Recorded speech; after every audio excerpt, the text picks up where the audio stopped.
here they are, my utterly divine, even if I say so myself, choc orange energy ball truffles.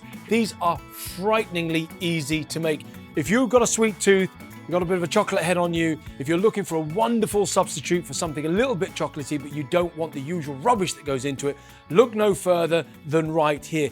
Anybody can make these. Takes no time at all. All you're going to require is a blender and all these wonderful ingredients. Orange, first of all we're doing is we're just grating the orange. Just need a little bit of orange zest. Obviously, it is a choc orange. So obviously, without the orange, it's just choc. Obviously, there you go.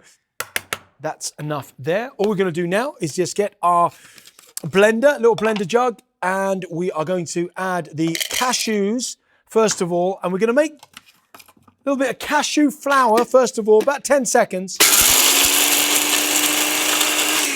About 10 seconds, depends on how powerful your blender is. Now, what you're going to do here, here's a little trick, really. You want to take one of the tablespoons, and we're going to get down. We're going to kind of make it into a flour on the board. We're going to get our hands dirty in a minute anyway, and this is where we're going to make our beautiful choc orange truffles. We can add the rest into the blender. And what I'm going to do is I'm just going to hold back just a little bit, just in case we need to decorate that. A little bit later. I'll show you what I mean a little bit later on.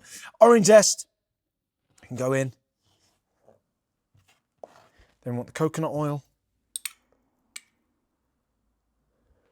And then we're going to add the raisins. Really quick, really simple, and so ridiculously delicious. And all we're going to do is just blend this all together.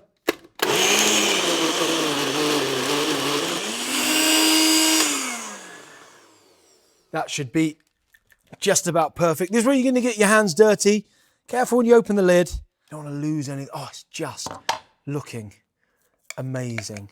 So what we're going to do is we're just going to get this out, this part of the mixture. Just going to put it down here. Oh, it's looking amazing. And then all you want to do, really, I mean, it makes 10, 12 small balls, but it all depends on how big you like them, really. All you're going to do is just roll these into a little ball, about so big. And now we're just going to roll that. And you just want to go in this movement.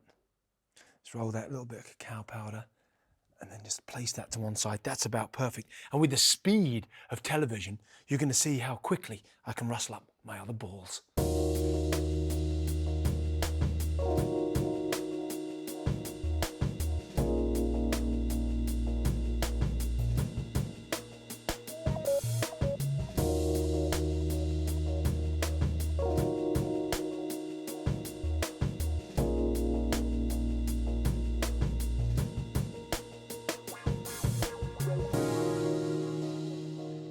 There we are. And what you've noticed, the ones at the front are bigger than the ones at the back, as I've realized I was starting to run out of mixture. You may find as well, as your hands get warm, then actually to make the perfect truffle becomes a little bit trickier and they will start to split. But again, do not worry at all about this. They're going to taste just as good. What you can do, you can just spruce them up a little bit, of course, at the very end. You can just put a little bit more orange zest. But what you can do on top of these is just add a little bit more of the cocoa powder on top. Just go from quite high. What you want is a little dusting.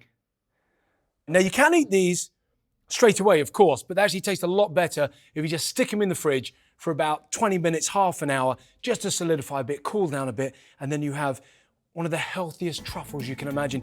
And they don't taste any different to the awful ones. In fact, if anything, they taste even better. I'm gonna go and clean my hands. Enjoy.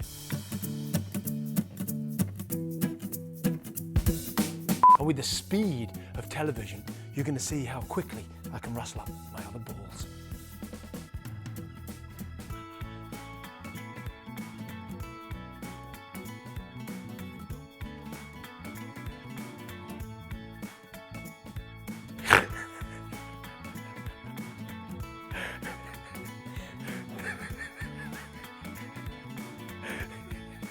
I'm keeping that in. I'm keeping it in.